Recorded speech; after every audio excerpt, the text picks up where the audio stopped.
அவரோட டைரக்ஷன்ல ஜமீன் கோட்டை படத்துல நடிச்சிருப்பீங்க. அதுல அந்த ரோல் வந்து எனக்கு ரொம்ப சின்ன வயசுல பார்க்கும்போது பயமா இருக்கும். நீங்களே ஒரு இடத்துல பேயா வருவீங்க. அதில் வந்து ஒருத்தர் வந்து தெய்வ இதுவாக வருவான், ஒருத்தர் வந்து பேயா வருவான். ரெண்டு வந்து இது வந்து ஒரு பேய் கலந்த அது அந்த மாதிரி ஒரு பங்களா வீட்டில் இருக்கிற மாதிரி. அதில் வந்து நீங்களும் ஷகிலா மேடம் தான் அதில் லீடர். அது ஷகிலா மேடமும் ஜெமினி கணேஷ் சார்னு நினைக்கிறேன். ஆனால் வந்து ஒரு உயரம் கம்மி உள்ளவங்களுக்கு வந்து நம்ம சினிமாவில் வந்து ஒரு அங்கீகாரம் கொடுத்தது வந்து கே பாக்யராஜ் சார் தான். அதுக்கு முன்னாடி பார்த்தீங்கன்னா குள்ளமணி சார் வந்து ஜெய்சங்கர் சார் வீட்டில் தான் இருந்தார். படமெல்லாம் பார்த்தீங்கன்னா நிறைய வந்து என்ன நினைச்சு அவரை புக் பண்ணி விடுங்க. அது மாதிரி நிறைய அது மாதிரிலாம் நடந்துருக்கு. கிங்காங்கிற பேரில் அவர் புக் ஆகிடுவாருங்களா? அந்த மாதிரி நடந்திருக்குது. 10 நாள் வந்து 300 கோடி கிராஸ் ஆனது இதான் ஃபர்ஸ்ட் டைம். ஷூட்டிங்கில் எனக்கு நீங்கள் வந்து என்னை பாராட்டி இங்கே முத்தம் கொடுத்தீங்க. இந்த இடத்துல உங்கள் கன்னத்தில் நான் முத்தம் கொடுக்கணும் எனக்கு ஆசை. அவர் வந்து நின்றுக்கிட்டு இருந்து உட்காந்துட்டார்.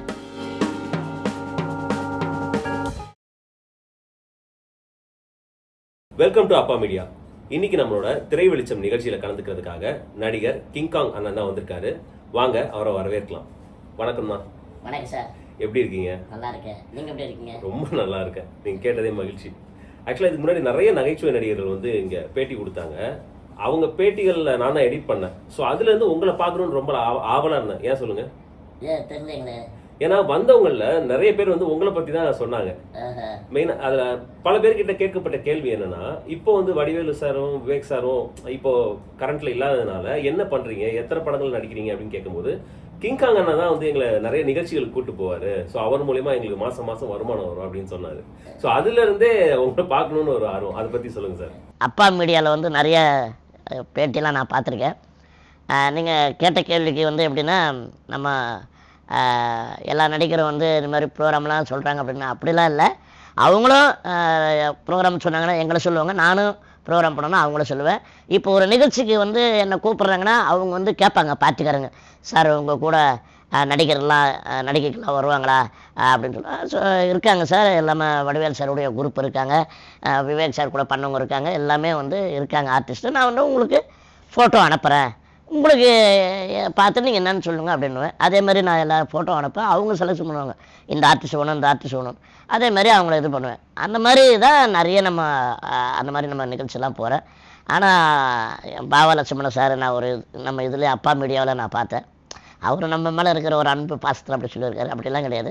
எல்லாமே நாங்கள் நண்பர்கள். எங்கே போனாலும் நாங்கள் எல்லாம் ஒற்றுமையாக தான் போவோம், ஜாலியாக வருவோம். அப்படி தான் போகிறது நிகழ்ச்சி.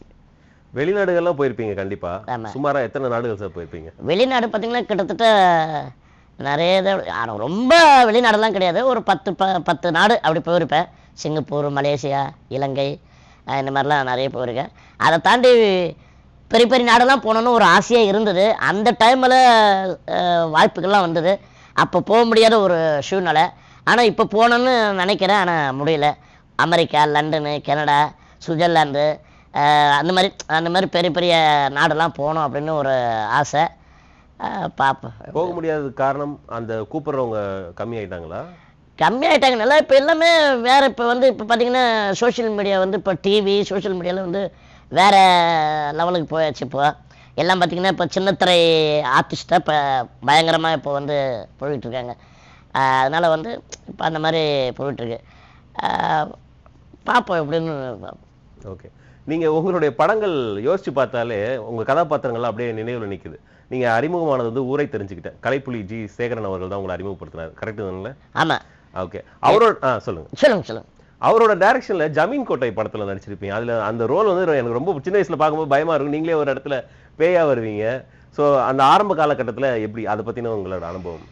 அதாவது பார்த்திங்கன்னா வந்து ஊரை தெரிஞ்சுக்கிட்ட படம் வந்து நான் வந்து ஒரு டைரக்டராக ஒரு சினிமா கம்பெனி அப்படியே ஏறி அப்படியே ட்ரை பண்ணுவேன். அப்போ தான் பார்த்திங்கன்னா ஊரை தெரிஞ்சுக்கிட்ட படத்துக்கு அந்த இது போகும்போது கலைப்புலி சேகர் சார் வந்து அன்னைக்கு வந்து பார்க்குறதுக்கு ஒரு வாய்ப்பு கிடைச்சிது. அப்போ என்ன பண்ணேன், என்னை பார்த்தோன்னு என்னடா உன் பேர் என்ன? அப்போ வந்து பார்த்திங்கன்னா நான் ஒரு 1.5 அடி தான் இருப்பேன். 1.5 அடி 1.75 அடி தான். அவர் என்னை பார்த்தோன்னே ஒரு ஜாலி ஆகிட்டார். நீ என்ன பண்ணுவ, உன் பேர் என்ன, உன் ஊர் என்ன அப்படின்னு விசாரிக்க ஆரம்பிச்சிட்டாரு. அப்புறம் உனக்கு என்னென்ன தெரியும் அப்படின்னாரு. நான் டான்ஸ்லாம் பண்ணுவேன். அப்போ என்ன பண்ணேன்னா மருந்தோட வந்து சாங் எடுக்க போகிறாங்க. என்னாச்சுன்னா பானச்சன்னு ஒரு சாங் எடுக்க போகிறாங்க. அந்த பாட்டை வந்து டேப் ரெக்கார்டரில் போடுறாரு. போட்டு இதுக்கு நீ ஆடு, உன் ஸ்டைலில் என்ன பண்ணுறேன்னு பார்க்கலாம் அப்படின்னாரு. சரி அந்த பாட்டை போட்டோன்னே என்னுடைய ஸ்டைலில் நான் பாட்டு அது ரொம்ப ரசித்து, சரி நீ நாளைக்கு வந்து இந்த சாங் எடுக்க போகிறோம் நம்ம பெசன் நகரில் பீச்சில், அங்கே வந்துடு காலையில் அப்படின்ட்டார். நான் அதே மாதிரி சரின்னு சொல்லிட்டு காலையில் நாங்கள் அங்கே போயிட்டோம். போனோன்னு பார்த்தீங்கன்னா பாண்டியராஜ் சாரை ஃபஸ்ட்டு பார்க்குறேன் நான். செந்தில் சார் அப்போ அங்கே இருக்கிறாங்க, அவங்க தான் மெயின் அந்த பாட்டில், அவங்க தான் பாட்டு பாடி டான்ஸ் ஆடு. அந்த சாங் வரும் பயங்கர பார்த்திங்கன்னா கூட்டம். அது ஒரு கட்சி சாங் மாதிரி. அதில் பார்த்திங்கன்னா செம்ம கூட்டம், எல்லாருமே வந்து அதில் இருக்கிறாங்க. நான் வந்து பார்த்திங்கன்னா என்னுடைய அறிமுக காட்சியை வந்து பார்த்திங்கன்னா பானைக்குள்ளேருந்து வெளியே வர மாதிரி. என்ன சின்னம் பானை சின்னம், ஜெயிக்கிறது பானை சின்னம், நல்லா சொல்லு பானை சின்னம் அப்படின்னு சொல்லிட்டு அந்த இது வரும். அந்த ஷார்ட்டில் அப்படி இருந்து வருவேன்.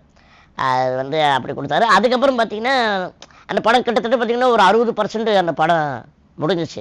அதுக்கப்புறம் எனக்காக என்ன பண்ணார், சரி இவனுக்கு ஏதாவது கொடுக்கலான்னு சொல்லிட்டு அந்த சீன் ஜெயில் செட்டப் தஞ்சாவூரில் எடுத்தாங்க. அப்போ வந்து பார்த்திங்கன்னா ஒருத்தர் 7 அடி இருப்பார், அவர் பொண்டாட்டியே நான் டாவ் அடிச்சிடுவேன். எங்களுக்கு 2 பேருக்கு சண்டை, ஜெயிலில் வந்துடும். ஜெயிலில் 2 பேருக்கு சண்டை வர மாதிரி இந்தமாரி சீன்லாம் உருவாக்கி அப்படி பண்ணார். அதுக்கப்புறம் பார்த்திங்கன்னா காவல் புனைகள் படத்தில் வந்து என்னுடைய டான்ஸ்லாம் கொஞ்சம் இது பண்ணுன்னு சொல்லி அப்போ தான் பார்த்திங்கன்னா அந்த மைக்கேல் ஜாக்சன் சாங்கெல்லாம் இப்போ வந்து பழைய கேசட்லாம் இருக்குது, மைக்கேல் ஜாக்சன் அந்த கேசட்லாம் போட்டு நீ இந்த மாதிரி பண்ணு அப்படின்னு சொல்லிட்டு அப்போ வந்து தலையால் சுற்றுறது, இந்த பிரேக் டான்ஸ் ஆடுறது, அந்த இதெல்லாம் பண்ணி பயங்கரமாக ட்ரைனிங் கொடுத்தாரு. அப்போ பார்த்திங்கன்னா சோலோவும் எனக்கு ஒரு டான்ஸ் கொடுத்துருந்தாரு அந்த காவல் புனைகள் படத்தில். அதுக்கப்புறம் அவர் படத்தில் எந்த படம் பண்ணாலும் எனக்கு வந்து மெயின் கேரக்டராக என்னை வந்து அது பண்ணிடுவார் சார். அப்படி தான் வந்து உருவானது அந்த ஜமீன் கோட்டை படத்தில் வந்து டபுள் ஆக்ஷனாக வருவேன். அதில் வந்து ஒருத்தர் வந்து தெய்வ இதுவாக வருவேன், ஒருத்தர் வந்து பேயாக வருவேன். 2 வந்து இது வந்து அதில் வந்து ஒரு மெயின் ஒரு பெரிய ஆள் பண்ணுற கேரக்டர் வந்து எனக்கு அது கொடுத்தாரு. உண்மையிலே சொல்கிறேன், எனக்கு வந்து அவர் என்ன சொல்கிறார், என்னுடைய வாழ்க்கைக்கு வந்து அவர் வந்து வாழ்க்கை வழக்கத்தை வச்சவர் அப்படின்னு சொல்லலாம். அது வந்து என்னுடைய வாழ்க்கை வெளிச்சம் கொடுத்தவர் அவர் தான்.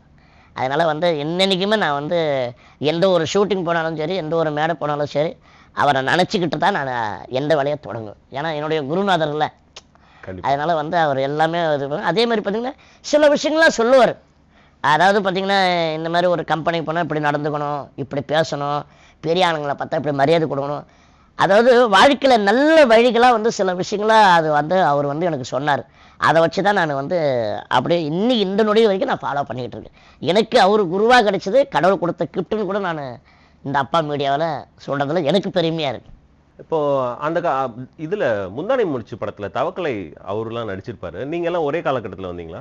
இல்லை அது பார்த்தீங்கன்னா நான் வந்து ஊரில் வந்து என்னுடைய ஊர் வந்து திருவண்ணாமலை மாவட்டம் வந்தவாசிலேருந்து வரதராஜன்னு சொல்லிட்டு கிராமம். அப்போ வந்து நான் பார்த்திங்கன்னா 5வது வரைக்கும் தான் நான் படித்தேன். அதுக்கப்புறம் பார்த்திங்கன்னா நான் ஸ்கூலுக்கு போய்கிட்டு வந்துக்கிட்டு இருக்கும்போது பார்த்திங்கன்னா எல்லாருமே வந்து அப்போ வந்து முந்தானை முடிச்ச படம் ரிலீஸ் ஆகி பயங்கர ஃபேமஸ் ஹிட்டு.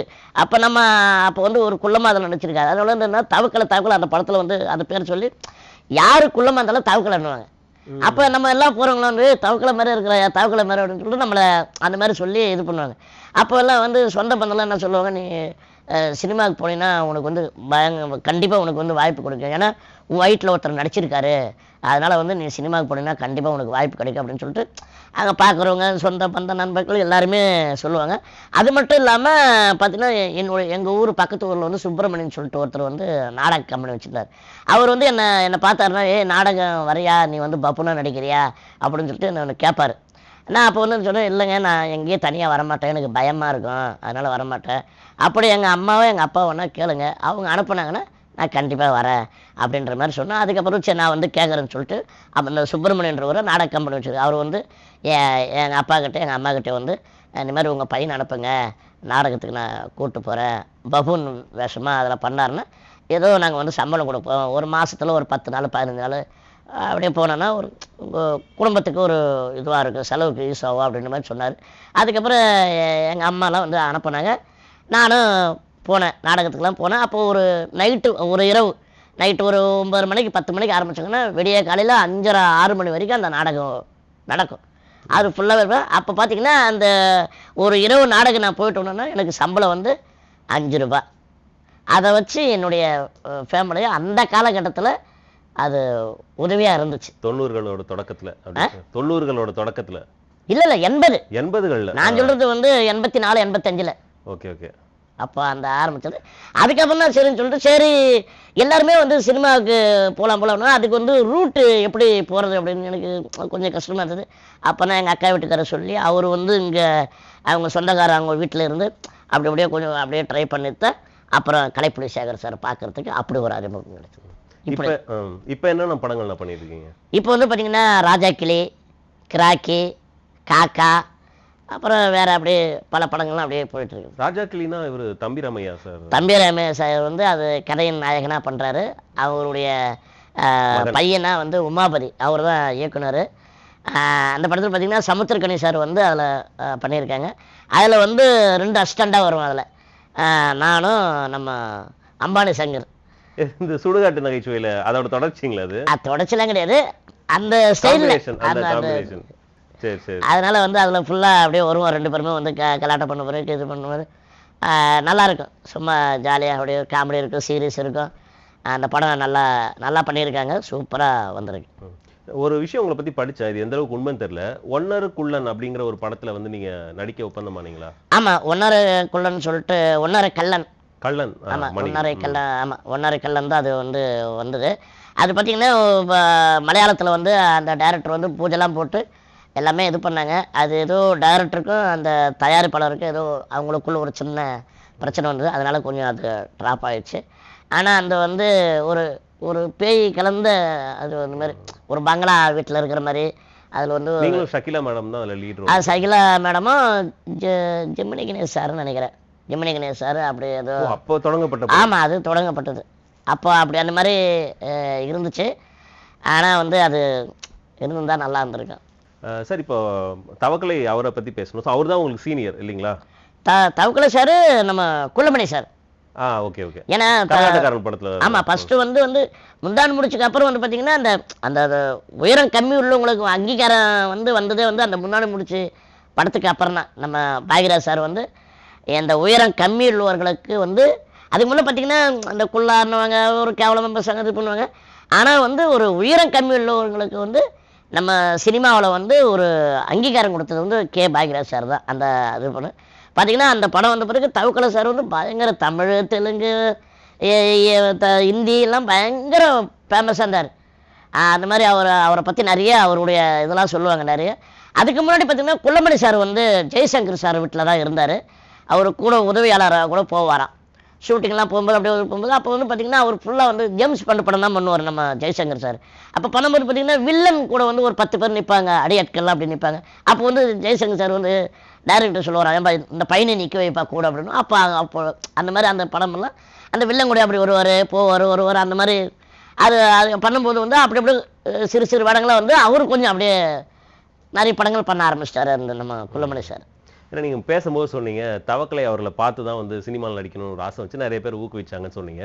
இப்போது சித்ரகுப்தன் அவர் கூட இருக்காரு. ஸோ நீங்களாம் ஒரே காலகட்டங்களா? உங்களை பார்த்து யாராவது நடிக்க வந்திருக்காங்களா? இல்லை அப்படிலாம் கிடையாது.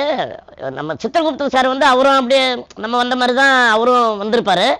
ஆனால் பார்த்தீங்கன்னா என்ன மாதிரி கிட்டத்தட்ட பார்த்தீங்கன்னா திடீர்னு பார்த்து அவரை பார்த்து என்ன சொல்லுவாங்க, என்ன பார்த்து அவரை சொல்லுவாங்க. எங்கள் வீட்டு பிள்ளை தலைவர் 2 தலைவர் வருவாங்களா, அந்த மாதிரி வந்து மாற்றி மாற்றி சொல்லுவாங்க. அந்த மாதிரி இருப்பாங்க. நிறைய படமெல்லாம் பார்த்தீங்கன்னா நிறைய வந்து என்ன நினைச்சு அவரை புக் பண்ணி விடுங்க. அந்த மாதிரி நிறைய அந்த மாதிரிலாம் நடந்துருக்கு. கிங்காங்கிற பேரில் அவர் புக் ஆகிடுவாருங்களா? அந்த மாதிரி நடந்துருக்குது. ரைட். அந்த மாதிரி நடந்துருக்குது. அதனால ஒன்றும் இல்லை. அவரும் அப்படியே நிறைய படங்கள் அவரும் சில படங்கள்லாம் பண்ணார், நானும் அப்படி பண்ணுவேன். இப்போ நம்ம அப்போ வந்து பார்த்திங்கன்னா தெலுங்கு, கன்னடம், ஹிந்திலாம் கொஞ்சம் நிறைய பிஸியாக இருந்தேன். அப்போ நம்மளை கேட்பாங்கள்ல இந்த மாதிரி இந்த படத்தில் நீங்கள் வரணும் அப்படின்னும் போது அப்போல்லாம் பார்த்தீங்கன்னா இப்போலாம் பார்த்தீங்கன்னா 10 நாள் 5 நாள் இப்போலாம் அப்போல்லாம் பார்த்தீங்கன்னா ஃபுல்லாக வந்து ஹீரோ ஃப்ரெண்டு, ஹீரோனி ஃப்ரெண்டு அப்படி தான் வருவோம். அப்போ ஹீரோ ஃப்ரெண்டுன்னா எப்படி ஒரு 40 நாள், ஹீரோ எத்தனை நாள் அவர் 60 நாள் இருந்தாருன்னா எங்களுக்கு வந்து ஒரு 40 நாளாவது கண்டிப்பாக இருக்குது. 40 சீனு 45 சீனு வரும் அந்த படத்தில். அப்போ கூட ஃபுல்லாகவே ஹீரோ கூட தானே இருக்கணும். ஹீரோ கூட வந்தாலும் சரி, ஹீரோனி கூட வந்தாலும் அப்படி தான். அதனால வந்து என்ன பண்ணுவோம், நம்ம ஒரு படத்துக்கு போனோம்னா எப்படி 40 நாள் மேலே ஆகும். அதனால் நம்ம ஏதாவது ஒரு படத்தில் லாக் ஆகிடும். அப்போ வேறு ஒரு படம் என்னை கூப்பிடும்போது நான் போக முடியாது. அப்போ என்ன பண்ணுவாங்க, டக்குன்னு இவரை கூப்பிட்டுக்குவாங்க.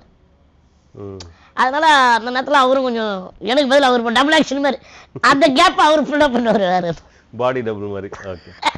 நீங்கள் ஹிந்தியில் கூட படம் நடிச்சு சென்னை எக்ஸ்பிரஸ் நடிச்சிருக்கீங்களா? ஆமாம். ஏன்னா கூகுளில் உங்கள் பேரை போட்டாலே நீங்கள் ஷாருக் கான் சாருக்கு வந்து முத்தம் கொடுக்குற ஸ்டில் வந்து ஃபேமஸாக இருந்துச்சு. அந்த படத்தில் நடித்த அனுபவம்? அது வந்து மறக்க முடியாத ஒரு அனுபவம். என்னன்னு பார்த்தீங்கன்னா, சென்னையில் தான் வந்து ஆடிஷன் பண்ணாங்க. அது மாதிரி வந்து இங்கே தமிழ்நாட்டில் உள்ள மேனேஜர் தான் ஃபோன் பண்ணார். இந்த மாதிரி வந்து வள்ளுவர் கோட்டத்தில் ரகுவரன் சாருடைய அண்ணனா தம்பியா என்னன்னு தெரியல எனக்கு. அந்த ஸ்டுடியோ அங்கே இருந்தது. அங்கே வந்து வர சொல்லிட்டாங்க. போனேன் பார்த்தீங்கன்னா, அங்கேருந்து எல்லாமே பாம்பேலேருந்து கேமராமேனு, உதவி இயக்குனர்கள் எல்லாருமே வந்தாங்க. அப்போ அவங்க சொன்னாங்க, சில விஷயங்கள்லாம் சொன்னாங்க. பண்ணோம், எல்லாம் இது பண்ணோம். சரி, எல்லாமே பார்த்தீங்கன்னா என்னுடைய சைஸ்லேயே பார்த்தீங்கன்னா மொத்தம் ஒரு 30 பேருக்கு மேலே வந்தாங்க. எல்லாமே உயரம் கம்மி, 30 பேருக்கு மேலே வந்தாங்க. வந்துட்டு எல்லாம் பண்ணி இது பண்ணி சரி எல்லாம் பண்ணிவிட்டு, சரி நான் சொல்கிறேங்க, இன்னும் ஒரு 15 நாள் கழிச்சு உங்களுக்கு நாங்கள் வந்து சொல்கிறேன் அப்படின்னாங்க. அதுக்கப்புறம் பார்த்தா 15 நாள் ஆச்சு, 20 நாள் ஆச்சு, 1 மாதம் ஆச்சு, எந்த ஒரு தகவலுமே இல்லை. சரி ஏதோ பண்ணிட்டேங்க, ஏதோ மாறிச்சு அப்படின்னு. அப்புறம் பார்த்தீங்கன்னா ஒரு 3 மாதம் கழிச்சு மறுபடியும் மும்பையிலேருந்து ஃபோன் பண்ணாங்க. இந்த மாதிரி வந்து நீங்கள் வந்து இந்த படத்தில் வந்து உங்களுக்கு ஷூட்டிங் இருக்குது, புனேயில் தான் ஷூட்டிங்கு அப்படின்னு சொன்னேன். சரின்னு சொல்லிட்டு அது ஒரு 6-7 வாட்டி ஷூட்டிங் சொல்லி மழை காரணம், அப்புறம் வந்து ஏதோ ஆர்டிஸ்ட் ப்ராப்ளம், இந்த மாதிரி அது நிறைய கேன்சல் ஆச்சு. எனக்கே லாஸ்ட்டில் வந்து மனசே விட்டுச்சு. என்னடா இது, ஒரு சூப்பர் ஸ்டார், இந்தியாவின் super star Shahrukh Khan sir கூட இந்த மாதிரி நிறைய தடவை சொல்லி கேன்சல் ஆயிடுச்சு. இதில் என்னன்னு தெரியல. சரி ஓகே, கடவுள் வந்து அதில் இருக்கணும்னு அமைப்பு இருந்ததா அதை யாராலுமே தடுக்க முடியாது, மாற்ற முடியாது. சரி பார்ப்போம் கடவுள் விட்ட வழி அப்படின்னு. ஆனால் கண்டிப்பாக வந்து அப்படி ஒரு வாய்ப்பு வந்துச்சு. பாலக்காட்டில் தான் ஷூட்டிங்கு. போன உடனே பார்த்தீங்கன்னா எனக்கு ஒரு பக்கம் சந்தோஷமாக இருக்குது, ஒரு பக்கம் பயமாகவும் இருக்குது. ஏன்னா சூப்பர் ஸ்டார் அவர் கூட நம்ம பண்ண போகிறோம், நல்லா பண்ணோம், ஐயோ அப்படின்னு சொல்லிட்டு ஒரு பதட்டமாகவே இருந்தது. அப்புறம் பார்த்தீங்கன்னா அவர் ஜாலியாக யதார்த்தமாக ஒரு இதுவாக பேசுகிறாரு. அப்புறம் பார்த்தீங்கன்னா எனக்கு ஹிந்தி அவ்வளோவா தெரியாது, அவருக்கும் தமிழ் தெரியாது. அப்புறம் பார்த்தீங்கன்னா நம்ம ராமேஸ்வரத்தில் உள்ள ஒரு அசிஸ்டன்ட் டைரக்டர் அங்கே இருந்தார். அவர் வந்து தமிழ் ஹிந்தி ட்ரான்ஸ்ஃபர் பண்ணி அவர். அப்புறம் அதுமாரி அப்புறம் என்னுடைய ஃபேமிலி மேட்டர்லாம் கேட்டார், என்ன எதுன்னு எல்லாம் கேட்டார். கேட்டு விசாரித்து ரொம்ப சந்தோஷப்பட்டு ரொம்ப இது பண்ணார். அப்புறம் பார்த்தீங்கன்னா அந்த வந்து ஒரு சீன் வந்து நான் உட்காந்துருப்பேன். அவர் வந்து ஹீரோயின்கிட்ட சண்டை போட்டு அந்த காட்டுக்குள்ளே வந்துடுவார். அவங்க 2 பேரும் படத்தில் அந்த கான்செப்ட் வந்து அந்த சீன் எப்படின்னா சண்டை போட்டு அந்த காட்டுக்குள்ளே வரும். இந்த காட்டுக்குள்ளே வந்துடுவார். ஆனால் ரூட் எப்படின்னு தெரியாது. அவர் யார்கிட்ட கேட்பார். அது வந்து இதுவாகிட்டு பார்த்தா சரி இவர்கிட்ட கேட்போம் அப்படின்னு என்கிட்ட வந்து கேட்பார். இந்த மாதிரி நான் இந்த மாதிரி இந்த ரூட்டு நான் இங்கே இருக்கிறேன், இது வெளியே போனால் எப்படி போகிறது அப்படின்னு கேட்பார். அவர் வந்து ஹிந்தியில் கேட்பார். நான் வந்து என்னுடைய லாங்குவேஜ் எப்படின்னா அந்த டொக் தான் என்னுடைய லாங்குவேஜ். ஏன்னா நான் காட்டுக்குள்ளே இருக்கிறதால என்னால் பேச முடியாது, அதனால் அப்படின்னு சொல்லுவேன். அவருக்கு புரியாது, என்ன சொல்கிறீங்க இது புரியுங்க ஒன்று. மறுபடியும் 2-3 வாட்டி அப்படி பண்ணுவேன். இந்த மாதிரி பண்ணோடனே சரின்னு சொல்லிட்டு இது பண்ணி இது வந்து ஷார்ட் எடுத்தாங்க. அவருக்கு ரொம்ப பிடிச்சி போய் கை கொடுத்து என்னை பாராட்டி எனக்கு வந்து இங்கே முத்தம் கொடுத்தாரு. எனக்கு ரொம்ப சந்தோஷம், என்னடா இந்தியாவின் சூப்பர் ஸ்டார் இங்கே முத்தம் கொடுத்தாரு அப்படின்னு சொல்லிட்டு எனக்கு வந்து அப்படி ஒரு அளவில்லா ஒரு சந்தோஷம். அப்புறம் பார்த்திங்கன்னா படம் வந்து இது பண்ணி சரி ஆனால் இந்த படம் ரிலீஸ் ஆகி ஏன்னா நான் வந்து யாருக்கிட்ட சொல்ல இந்த மாதிரி இந்த படம் நான் நடிச்சிருக்கிறேன் அப்படின்ட்டு வந்து நான் யாருக்கிட்ட சொல்ல. ஏன்னா நிறைய தடவை அந்த படம் பண்ணியிருக்கேன் அப்படின்னு திடீர்னு பார்த்தா வந்து படத்தில் வந்து அந்த சீன் இருக்காது. அந்த மாதிரி எனக்கு நிறைய நடந்திருக்கு. அதனால என்ன பண்ணுறதுன்னா நான் வந்து இந்த மாதிரி ஒரு படத்தில் நடிச்சிருக்கிறேன் அப்படின்னு சொல்லிட்டு நான் யாருக்கிட்ட சொன்னதே கிடையாது. காலையில் பார்த்தீங்கன்னா படம் ரிலீஸ் ஆகி மறுநாள் காலையில் பார்த்தீங்கன்னா 6:30 மணிக்கு ஒரு ஃபோனு. யாருன்னு பார்த்தா மன்சூர்கான் சார். நேற்று படம் பார்த்தா கிங்கேங்க கமலா தேட்டரில் நல்லா இருந்துச்சு சீனு, ரொம்ப சூப்பராக இருந்தது, நல்லா பண்ணியிருந்த, வெரி குட் அப்படின்னு சொல்லிட்டு வாழ்த்தினார். எனக்கு அப்படி ஒரு சொன்னது, சார் என்ன சார் நீங்கள் வந்து உங்களுடைய படம் பார்த்துட்டு நீங்கள் வாழ்த்துறீங்க பாராட்டணும் போது எனக்கு இது விட வேறு என்ன சார் எனக்கு சந்தோஷம் அப்படின்னு சொல்லிட்டு எனக்கு அப்படி ஒரு சந்தோஷம். அதுக்கப்புறம் தான் எல்லாருக்கிட்டையும் நான் வந்து இந்த மாதிரி இந்த படத்தில் நடிச்சிருக்கேன் அப்படின்னு சொல்லிட்டு நான் எல்லாருக்கிட்டையும் அதை சொன்னேன். நான் அது மாதிரி பார்த்திங்கன்னா அது பயங்கர ட்ரெண்டிங் ஆகி பயங்கர ஹிட் ஆகி 10 நாளில் 300 கோடி வசூல் சார் அந்த படம். இந்தியா ரெக்கார்டிலே வந்து 10 நாள் வந்து 300 கோடி கிராஸ் ஆனது இதுதான் ஃபர்ஸ்ட் டைம். இது என்ன பண்ணுறாங்கன்னா இந்த படத்துடைய வந்து பாராட்டு விழா, அதாவது வந்து சக்ஸஸ் மீட்டிங் சொல்லுவாங்களா, அது வந்து மும்பையில் வைக்கிறாங்க. 7 ஸ்டார் ஹோட்டலில் மும்பையில் வைக்கிறாங்க. அதில் பார்த்திங்கன்னா சென்னையிலேருந்து ஒரு 10 பேருக்கு தான் அதில் வந்து செலக்டாக அதில் வந்து கூப்பிட்றாங்க. அதில் நம்மளும் அதில் போகிறோம். போன உடனே சரின்னு சொல்லிட்டு பார்த்தா ஒரு பயங்கரமான ஒரு செட்டப்பு பார்த்தீங்கன்னா கிட்டத்தட்ட ஒரு 300 கேமரா இருக்குது. 300 கேமரா அப்படி பளிச்சுன்னு பயங்கரமாக நம்ம சங்கர் சார் படத்தில் வரும் தெரியுமா, அந்த மாதிரி எனக்கு அவ்வளோ இதுவாக இருந்தது, எங்கேயோ ஒரு ஆகாயத்தில் அப்படின்ற மாதிரி இருந்தது. அப்புறம் சரின்னு சொல்லிட்டு மேடையில் ஒருத்தராக கூப்பிட்டாங்க, இது பண்ணாங்க. அப்புறம் வந்து பேச சொன்னாங்க. நான் சொன்னேன், சார் எனக்கு வந்து ஹிந்தி தெரியாது, எனக்கு தமிழ், சார் நீ தமிழே பேசு அப்படின்னு சொல்லிட்டு, நம்ம மோகன் ராம சார் இருக்கார்ல ஆர்டிஸ்ட்டு, நான் வந்து தமிழில் பேசுவேன், அவர் ஹிந்தியில் அதை வந்து விரிவாக்கமாக ஹிந்தியில் சொல்லுவேன். அப்புறம் அதை சொன்னோன்னே அப்புறம் பேசணுன்னு அவர் ரொம்ப சந்தோஷப்பட்டு, அப்போ நான் சொன்னேன், சார் ஷூட்டிங்கில் எனக்கு நீங்கள் வந்து என்னை பாராட்டி இங்கே முத்தம் கொடுத்தீங்க, இந்த இடத்துல உங்கள் கன்னத்தில் நான் முத்தம் கொடுக்கணும் எனக்கு ஆசை. அவர் வந்து நின்றுக்கிட்டு இருந்து உட்காந்துட்டார். உட்காந்தோடனே அந்த கன்னத்தில் முத்தம் கொடுக்குற மாதிரி ஒரு இது எடுத்தேன். பார்த்தீங்கன்னா ஃபோட்டோ வந்து பயங்கரமாக அது எடுத்து, அது பார்த்திங்கன்னா அது நெட்டில் தான் அந்த ஃபோட்டோ வந்துச்சு, அதை எடுத்தேன். அது பயங்கர வைரலாக போச்சு. அந்த நிகழ்வுலாம் உண்மையிலே மறக்க முடியாது. அதுதான். நடுவில் பாக்யராஜ் சார் பற்றி சொன்னீங்க, அவர் தவக்கலை அவர்களுக்கு வாய்ப்பு கொடுத்ததன் மூலமாக மிகப்பெரிய விஷயத்த பண்ணியிருக்காங்கன்னு. அந்த படத்தில் 3 சிறுவர்கள் நடிச்சிருப்பாங்க, அதுக்கான காரணம் என்னன்னு தெரியுங்களா? ஆமாம், 3 பேர் நடிச்சிருந்தாங்க. அது என்ன ஒரு பேக் ஸ்டோரி இருக்குன்னு சொல்லுவாங்க, அது உங்களுக்கு தெரியுங்களா? அப்படியா? தெரியல, அதை சொல்லுங்களேன். ஆக்சுவலாக பாண்டியராஜன் சார் வந்து பாக்யராஜ் சார் கிட்ட ஒர்க் பண்ணிட்டு இருந்தார், அது எல்லாருக்குமே தெரிஞ்ச கதை தான்.